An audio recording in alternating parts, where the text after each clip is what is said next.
Hello everyone, I'm Angelica Miskanin, a therapist at JFCS, currently working from home, like many of you. Many of us are experiencing additional stress and tension that we may be even noticing manifesting into physical symptoms in our bodies.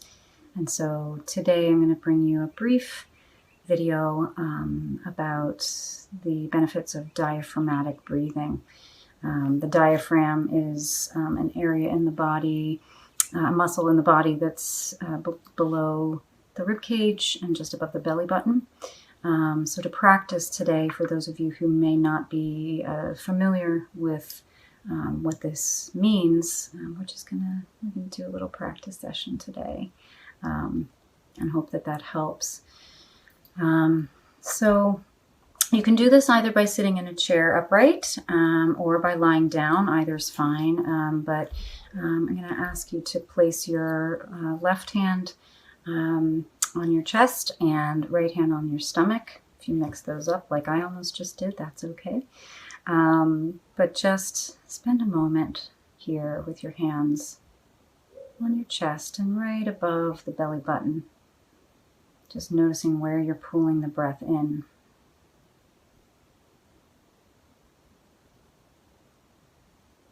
Many of us have a tendency to, especially when we're stressed, to do a lot more sort of shallow chest breathing. But there's a lot of benefit to being able to actually pull that breath into the diaphragm. It activates a nerve called the vagus nerve, which helps to provide relaxation to the body and regulate the nervous system.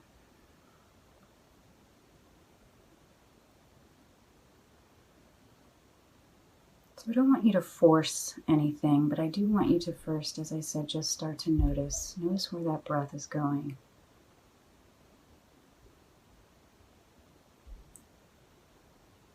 And after a few moments of this, as you breathe deeply, intentionally try to breathe in such a way that the hand on your chest remains still and the hand on your belly moves upward or outward with each inhale, and downward and inward with each exhale.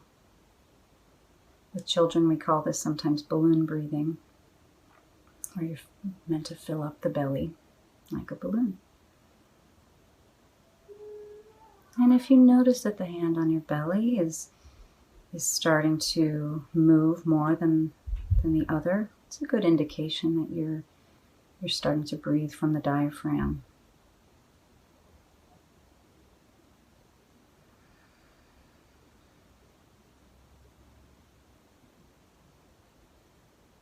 Notice what it feels like in your body to breathe.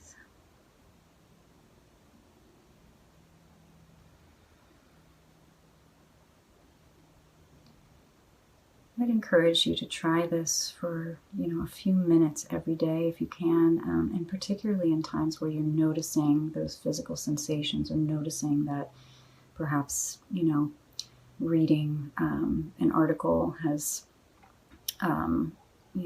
stimulated some anxiety within you, and you need to create some distance, get back to your body, notice your breath, find a way to sit up taller. Pull your shoulders back.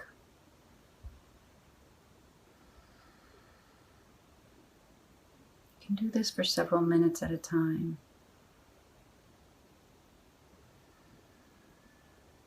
But I will say that if you're noticing that there's any lightheadedness from doing this activity, then, maybe don't take as deep of an inhale. Stop if you need to. Make sure that you're well. Check in with your body and be sure that you're listening to those signals.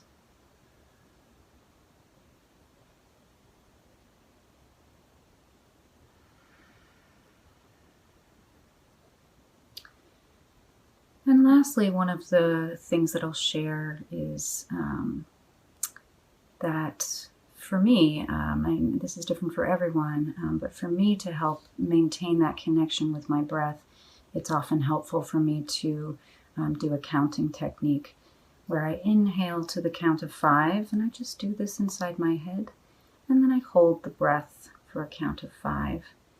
And then I try to make that exhale longer. That helps to promote the parasympathetic nervous system, the relaxation response in the body, to have that longer exhale. So again, I'll pull in air, inhale for 5, a count of 5, hold for 5, and I exhale for a count of 8, and then hold for 2. So that technique is called the 5-5-8-2 technique. And again, for me, that's something that I find helpful to stay connected to my breath whenever I am in need of practicing diaphragmatic breathing.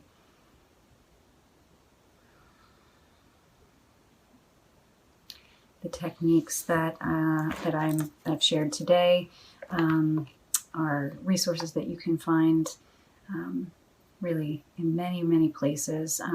I've been using my trauma treatment toolbox resource, which has a lot of really helpful tips in terms of breathing techniques and meditative practices, and many, many other kinds of things that hopefully I will get to share with you in the days to come. I hope this is helpful. I wish you all well. Stay well, safe, and grounded.